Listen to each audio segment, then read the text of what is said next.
Hi everyone, welcome back to Grind and Shine. Today we're super happy to have Youquan from Common Man Coffee Roasters. Welcome. Thank you. Thanks for having me on Grind and Shine podcast. I think it's such an honor to be here with all the past interviewees that you have spoken with. Thank you for being here. So I really wanted to invite Youquan to the interview because first of all, when it comes to coffee professional, I'm sure a lot of us will think of Youquan. Yes, don't be surprised.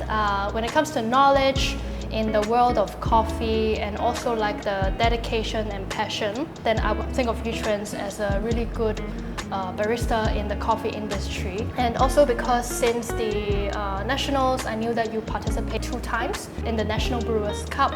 And after the last competition in 2024, I actually got the chance to join Youquan's coffee sharing of how he presented the coffees during the competition, and I really learned a lot from him. He used to be the head of barista in Common Man, now he's the Barista Trainer as well. So really excited to learn all the things about you. I think you really fluffed me up and you really, made my credentials to be more than I actually am. I would like to think that I'm pretty similar like a lot of coffee professionals out there that's really passionate about what they do, right? About competition or why people compete. I think it's for many different reasons. For me, wanting to compete was because I guess when I first started out, before I joined the industry, I was like watching a lot of videos online, right? And then of course you have Barista.com, Brewers Cup. Yeah. And then of course when I saw this World Brewers Cup champion, Youquan, when I saw him competing, I was like, oh man, that guy is so cool, right? Like when he presents, he's like so calm, but he's so knowledgeable about what he's doing on stage. I'm like, yeah, I have already been a barista for 4 years then, right, during my first year of competition life. I've been doing coffee for about 4 years, and then brewing coffee seems to be something that I've been doing. Yeah. So why not just challenge myself? Why not just go join the nationals and see what's it all about? Yeah. Right? It's challenging if you try to do it alone. You need a team. But back then, I was like, I had a lot of fun in the process of during my first nationals because I reached out to many different suppliers. I reached out to a producer in Ecuador. I was like, hey, I want to compete in brewers. Can you send me some samples? Can you help me? The entire process was really fun because that was in a way, I guess, the starting point to know how roasters or business owners actually reach out to producers or exporters to ask for greens. I worked very closely with my roaster. We were trying so many different profiles, trying to pick a coffee. And when I signed up for the comp, I don't even have a concept yet. I was like, let's do it. And then along the way, we found things about the coffees. We found things about how to, improve the quality of the coffee. So that journey or that process kind of like shaped my concept. So I remember it was about the green beans with fluorescent lighting. When you shine UV light on it. So that was because of fermentation, over fermentation. I thought that was very interesting. I don't think many people actually shine UV light on the green beans, right? And then back then, filter papers, I think a lot of people know filter paper for what it is, like literally paper filters, right? But then I did a course in Bangkok, conducted by Jake Hu, and then he was sharing this non-woven filter. I was like, oh my god, that is mind-blowing because that actually improved the quality of the mouthfeel, right? You increase the viscosity. I'm like, wow, this is interesting. This is something that I want to share. And that first year of comp was all about passion, all about what I learned in that journey and what I want to share. And well, I didn't do really well that year. And I'm like, I'm gonna try again. This is 2023. 2023, yes. Yeah, first year. The first year. So I was like, I'm not happy with the results, so I'm gonna try again, right? So comp, I think was in September or July, I can't remember. Then I'm like, okay, let's do it again. There's a lot of momentum, and I know, okay, this time around, I can't really do everything alone. I need a kind of like a bigger team. So I I reached out to Andrea Yes. to ask her to be my coach. Very thankful to have her as part of my team. Then I got my colleagues to be, because some of them are national judges. So I'm like, have me taste the coffee, and it was fun. The process last year was a lot more refined, a lot more system, a lot more, I would say, polished. Yes. But that I realized also made me lose a bit of that, how do I put it, like that energy, that whole raw energy. It was Yes. like very polished. Yeah. I enjoyed the process, but I realized I needed a balance of these two. Yeah. So, but last year's journey was great.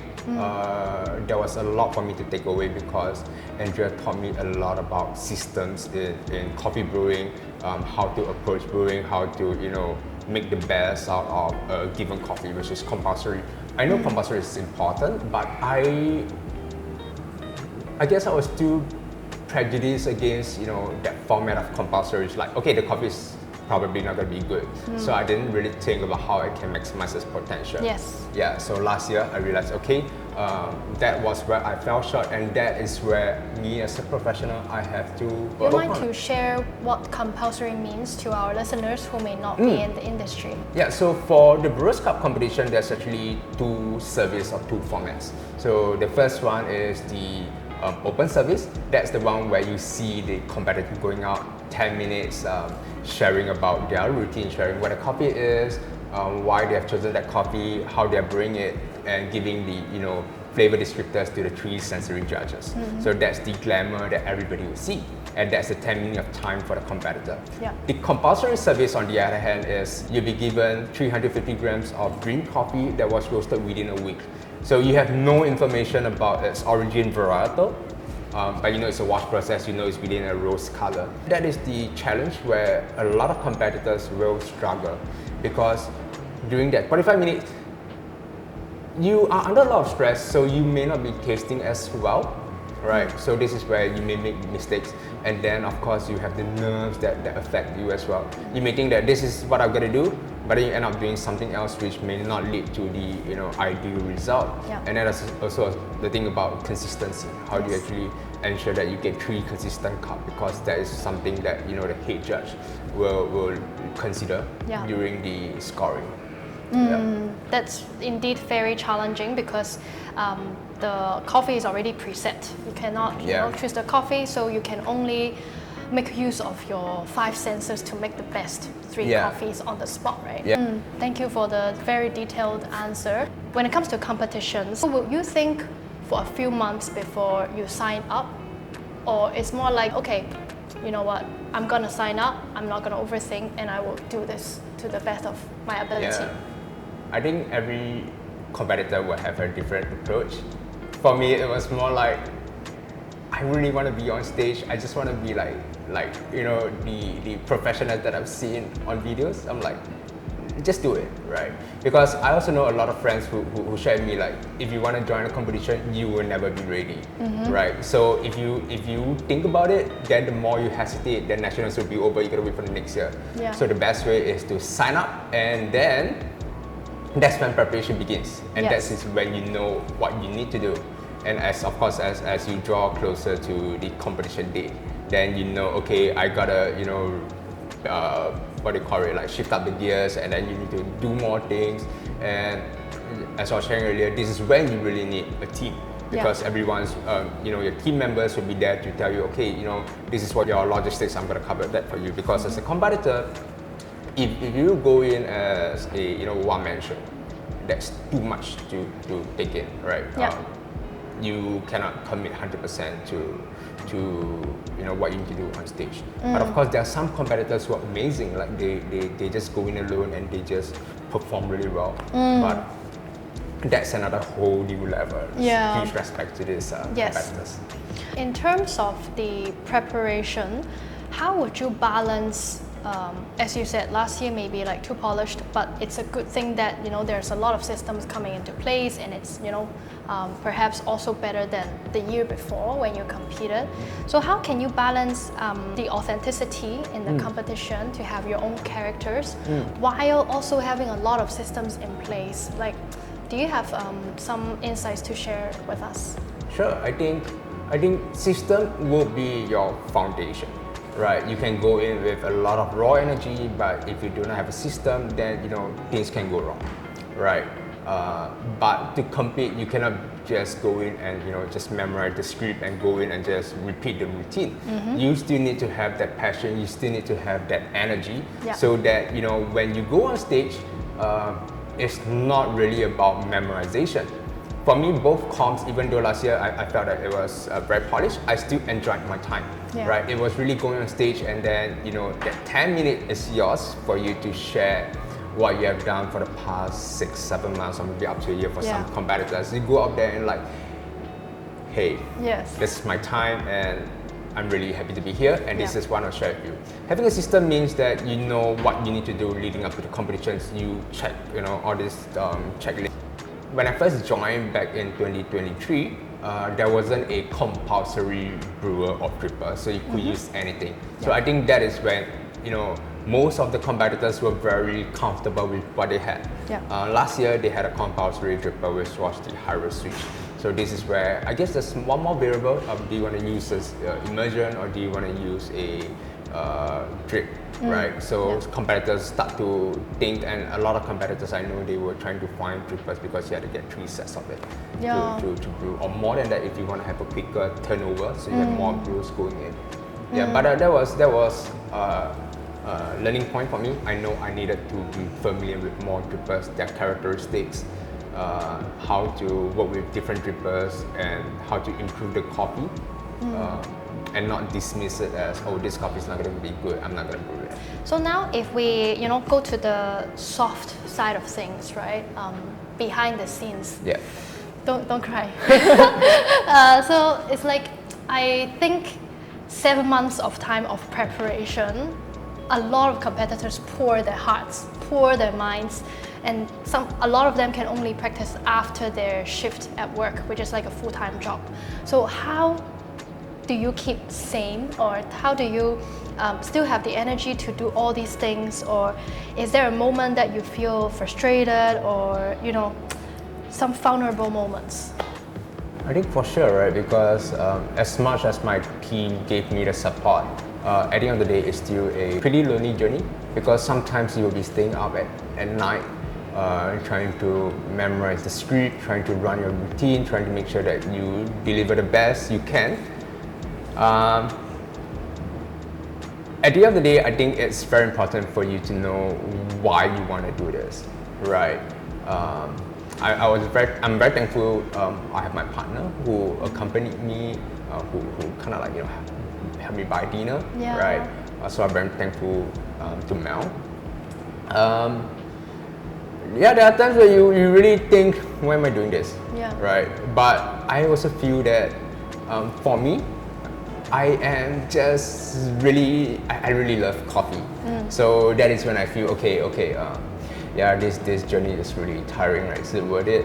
But that's what I want to do, right? So I gotta persevere and just push through it. So that was what kept me going. I just know that I really wanted 10 minutes. I really want to be on stage. I really want to share with the audiences, and as well as the judges, like what coffee means to me, and what were my new discoveries in my coffee journey. So I think when it was nearing comp day, like say maybe a month, my company is fully supportive. Like they say, okay, you know what, take time off from work and just do this 100%. So very thankful for that. That is when I did like a lot of routines, right? Just printing 3 photos of my coffee idols. It spooked my teammates out, right? You have 3 portraits, and then you have 3 cups in front. That's really scary. Like the Chinese. Correct. So I thought that's creepy. And I'm like, but they are my judges, right? So I would spend a lot of time inside the meeting room, and then I would just run through the routine and just like talk to them, and this is what I'm doing. And then after that, I got friends, industry peers to come in and sit in and give me feedback. So closer to comp day, it was just a lot of routines. In such a stressful environment to prepare for the competition, or even in your daily life as a barista trainer, how do you take the time to relax or unwind? Or do you have a moment to do the things that you love during the weekends to balance out a bit? Yeah, so I know I told you that my pastime is photography. Like, you know, I have a couple of like analog cameras and a digital camera. I really love to take portraits, I love to take photos. But the reality is that I spend a lot of time doing coffee. So I think I am very lucky in the sense that coffee is my career. It is also my hobby. So outside of work, I just read up. And then as I became a barista trainer, I realized, okay, then I need to improve. I need to be very knowledgeable in this field. And I started reading up on more coffee related stuff. And then this year I wanted to embark on a new passion project, which is roasting. So I spend my time outside work reading up on roasting, trying to understand what people are talking about in the past. Like, you know, I don't understand what they're talking about. So I try to read, try to roast so that I have some practical, some hands-on, and then try to taste. So as much as, although it sounds like I do a lot of coffee, but it's very different when you're doing it for work. Yeah. And when you're doing it for, you know, a self-development or really fun. on a passion project.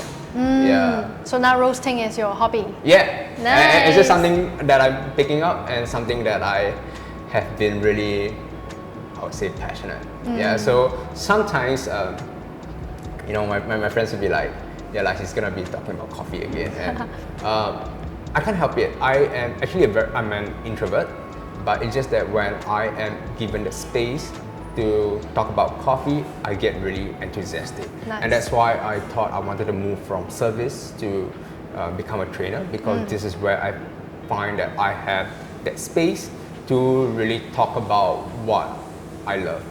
Yeah, and then, you know, people are paying to listen to you, right? So into career paths. Sure. So I think it's more like an advice question, because looking into the coffee industry or the coffee scene, I'm sure a lot of young baristas will be thinking, okay, how should my career progression be after being a barista? Like, should I be a head barista, or should I go to the back end and, you know, do more like technical stuff, or like roasting, coffee trading side of things as well? And I think that you are one of the finest examples of what career progression may look like for a barista, because you joined as a barista and then became a head of barista and now a barista trainer and joining competitions. So can you share some light on how the career progression can be like for a young barista? that is a question that I think deeply a lot as well. Why? Because I think compared to other industries, coffee career has never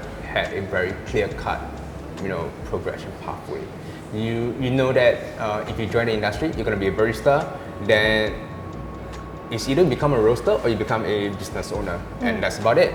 But there's actually a lot more for you to explore. For example, in your initial years as a barista, these are some very important formative years, because this is where you pick up skill set.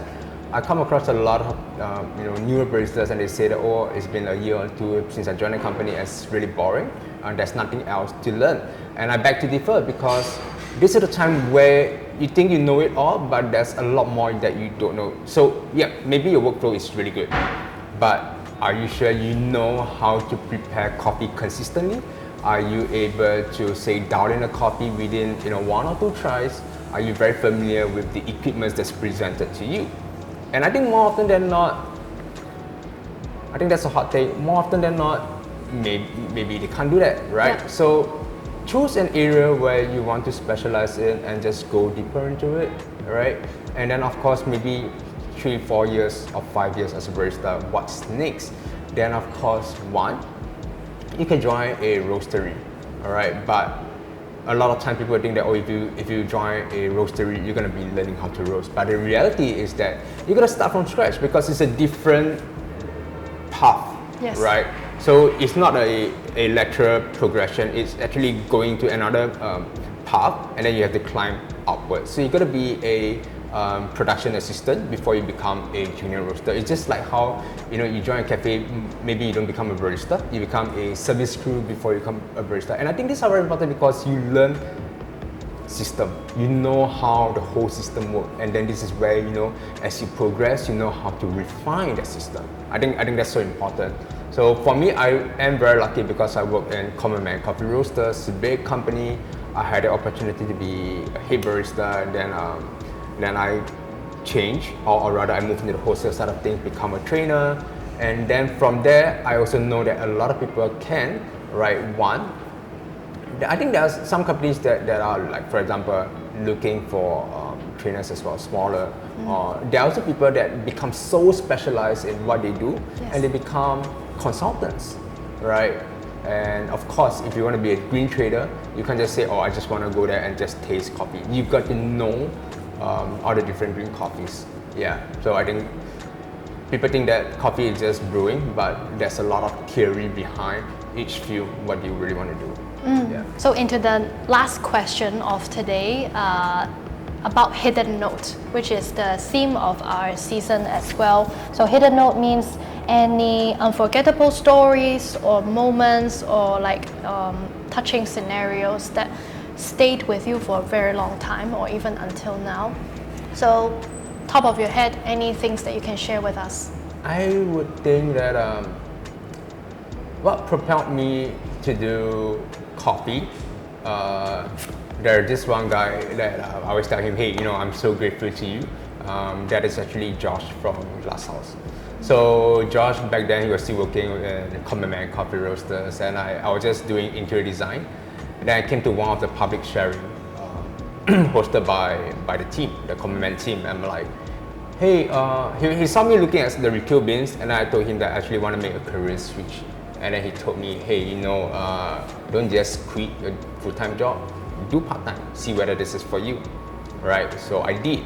And then I was like, yeah, coffee is working out. I think I want to do this full-time. Then of course, fast forward to the time where I joined the AeroPress competition, right? That was only a few months in. I don't know what I was doing, and everybody looked so serious. They were sorting beans and all, so I just sat by the side, really scared. And then Josh came by again and said like, hey, you sign up for the competition, you should, go for it. People saw it, you saw it. If you don't know what you're doing, just try. And then that gave me confidence. So that's that. Of course, along the way, I met a lot of people who were very encouraging and really supported me. So I felt that these were the people who shaped me for who I am today. And I really want to give back to, the younger baristas or people that come for, trainings in the academy. I want to provide as much support as I can, because if they grow, it means that the specialty coffee scene in Singapore grows. And that would mean win-win for everyone. Thank you for sharing. I think that's really precious of the coffee industry in Singapore, is that everyone is so supportive of everyone else in the industry, and thankfully there's a lot of coaches or mentors in the industry that always don't hesitate to give advice. So again, I want to give a shout out to my head of coffee, Tam. He has been there listening to me ramble on, and kind of like building up my sensory skills. So I'm very thankful for that. And of course, other people as well. It's too many to list. Yep, thank you so much, Youquan. And now into the fun part, which is a game. Wow, roast or toast? Yes, I'll give an option. So it can be anything, like V60. So you can either roast, which is to criticize it, or you can toast, which is to say cheers to why you like it. Yeah. Okay, so are you ready? Yeah. Nice. First one, chili crabs. Oh, so like chili crab, what's that to roast about it? It's so good. The mantou, go in, eat. I love it. Love it. Okay, nice. Ju Chat cafe hopping. That's a hot take. I would say toast to that.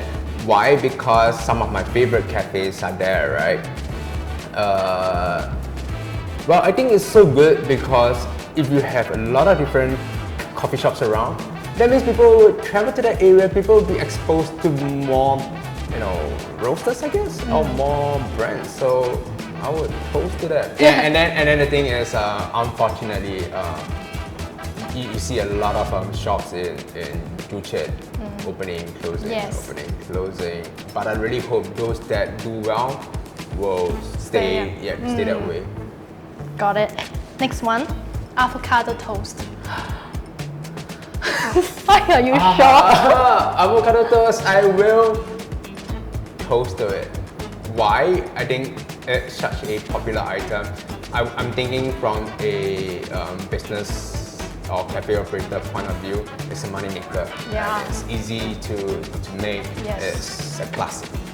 Toast to that. Toast as a business point of view. Singing in showers. I would toast to that. I don't, but my wife does. So, right, so toast to that. Okay, last one. Replying on the way messages when you're still at home. Oh, Rose,